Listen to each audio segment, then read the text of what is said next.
Hello my students, now today I will teach about architecture, the Mauryan architecture. Now, the remains of the royal palace and the capital city of Pataliputra. These are the heritage of our country, and it provides us very important sources, that is many important information about the Mauryan dynasty. Number two, Ashoka's pillars and stupas. Ashoka's pillars and stupas gives us very important information of history. Rock cut Choitya caves of the Barbar Hills near Gaya. Number four, some Yaksha and Akshini figures that have been found from Mathura and Patna. From Mathura and Patna, we got many Aksha and Akshini figures.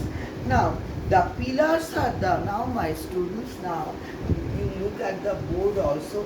The pillars are the best specimens of Mauryan architecture. The pillars are the best specimens of Mauryan architecture. The lion capital of the Sarnath pillar has been regarded by Vincent Smith, the famous historian. He remarked about the lion capital of Sarnath pillar that it is the best example of animal sculpture in the world as a whole. The Akshini figure from Dadarganj near Patna shows Akshini in the fully developed body. The Akshinis are the names in Indian mythology.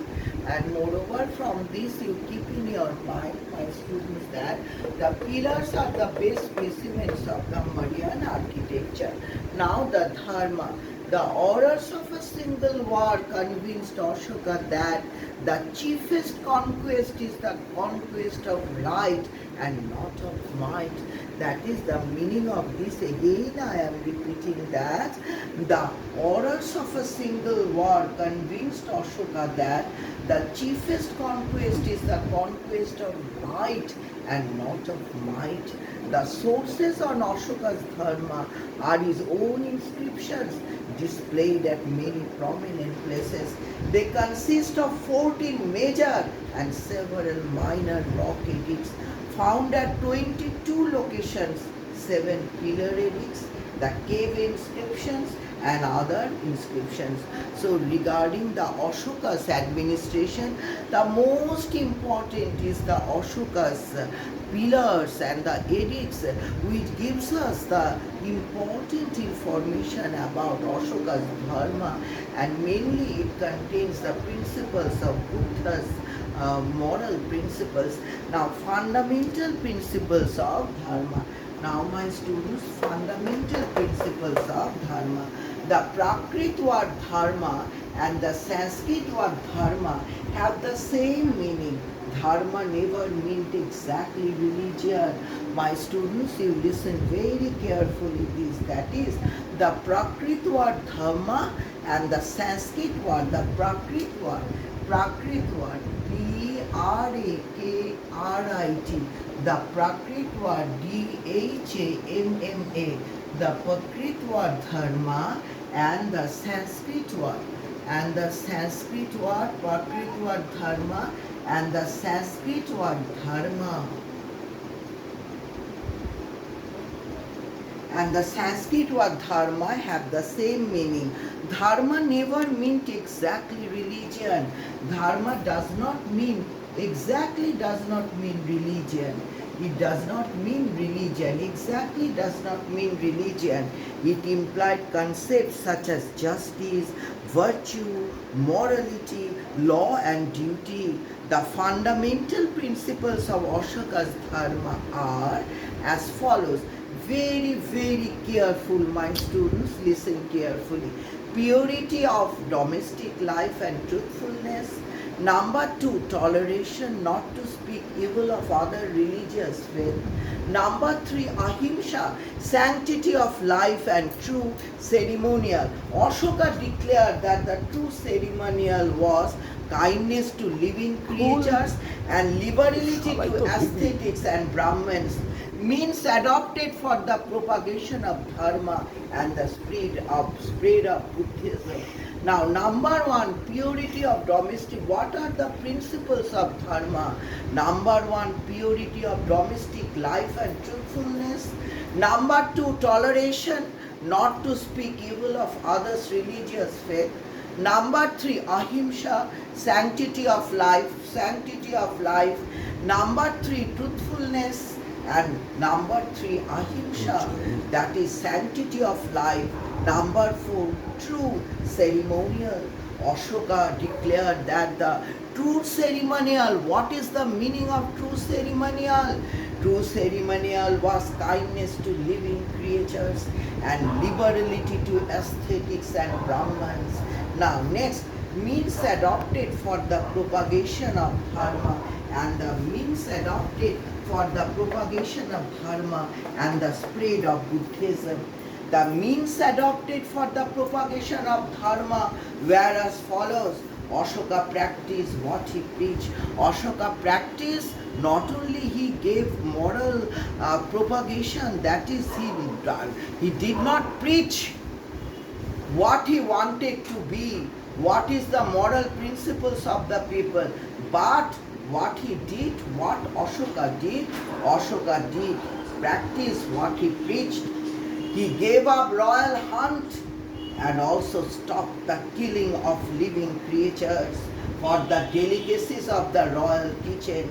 He stopped killing of royal creatures for he did not use personally killing of any living creatures for the delicacies of the royal kitchen. The officers of the state were required to tell people about their duties. Ashoka created a special class of officers called Dharma Mahamatras. So what is that? Dharma Mahamatras. Ashoka created a class of special officers. What was that? The Dharma Mahamatras. The Dharma Mahamatras.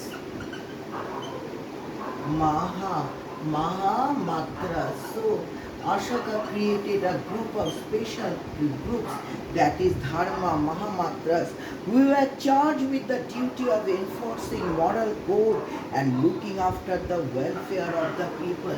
So the duty of the Dharma Mahamatras were to look after the moral code and looking after the welfare of the people.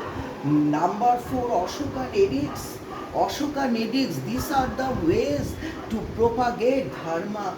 Number five, the royal missionaries were sent to all frontiers of the empire and to Sri Lanka, Syria, Egypt and Macedonia for the propagation of dharma and the spread of Buddhism. It was the certain that Ashoka was successful in transforming Buddhism from an Indian sect into one of the great religions of the world. So Ashoka was successful to transform a religion which was originated in India to a worldwide religion. Now my students, Ashoka's place in history. Very important is Ashoka's place in history. Now Ashoka was one of the greatest kings in the history of the world. He was inspired by the zeal of a religious missionary. At the same time, he never forgot that he was a king as well. Ashoka was one of the greatest kings in the history of the world. He gave up war and took the principles of love and peace to conquer the minds of the people of the whole world. He never neglected his kingdom or his princely duties. He was not contained with mere preaching. He did not only preach, mere preaching. He practiced what he preached. His greatness lay in the fact that he was liberal and generous to those who had a different faith. In his seventh pillar edict, he ordered that Dharma Mahamatras to look after the Brahmins and the Ajivikas. During his pilgrimage to the Buddhist places, he made generous donations to Brahmins and ascetics of other religious sects. Though Ashoka was a Buddhist, he also quite tolerant to all the religions. and took, I mean, very much care to other religions also. Decline of the Mauryan Empire.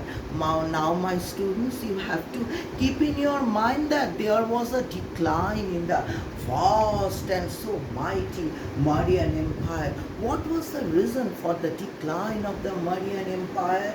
The decline and the fall of the Mauryans had been attributed to many factors. According to some scholars, Ashoka's pacifist policies led to the decline of the empire. Some historians hold that Ashoka's pro-Buddhist policies results in Brahmanical. Ashoka so much Buddhist, it led to the rise of the Brahmanism. They led to a revolt. The Brahmins led to a revolt whose leader was Pushyamitra, the founder of the Shanga dynasty. In fact, there were several reasons why the empire broke up. There were several reasons why the empire broke up. Number one, the empire was very vast. It needed a strong hand to hold it together. But Ashoka's successors were weak. So what were the reasons for the decline of the vast Mauryan Empire? Number one, first of all, my students, keep in your mind, Ashoka was very Buddhist minded. It led to the rise of the Brahmanism and the revolt whose leader was Pushyamitra, the founder of the Shanga dynasty. Number two, the empire was very vast. It needed a very strong ruler to hold it tightly, but Ashoka's successors were weak. Number two, the enormous expenditure on the army and payment to the state officials created a financial crisis for the empire. Vast army, so the expenditure needed to to maintain such a vast army was not enough. It seems that the latter kings failed to collect taxes from the people. Therefore, they could not bear the cost of maintaining a large army. The latter successors of the Ashokas, they were not capable enough to maintain such a vast army because they were incapable of collecting the taxes. Number three, the chiefs of Kalinga and the southern provinces revolt. They fired themselves from the control of the Mauryas. Some parts of the Kalinga dynasty, they revolted against the emperor. Number four, Ashoka's successors could not pay attention to safeguarding the northwestern frontier. The Greek kings began to invade the northwestern India. So Ashoka's successors, they could not pay attention to safeguarding the northwestern frontier. The Greek kings began to invade the northwestern frontier. So the Greek invasion was one of the another point of the decline of the Mauryan Empire. Now, it was under these circumstances that Brididhar, the last Mauryan ruler, was killed by a Mauryan general, Pushyamitra Shanga. It might have taken place in 187 BC, and that was the end of the Mauryan Empire. So my students, today up till this, so in my next class I will just discuss about the important question answers of this chapter. Okay, and then I will go to chapter 6. Okay, thank you. Wish you a happy day.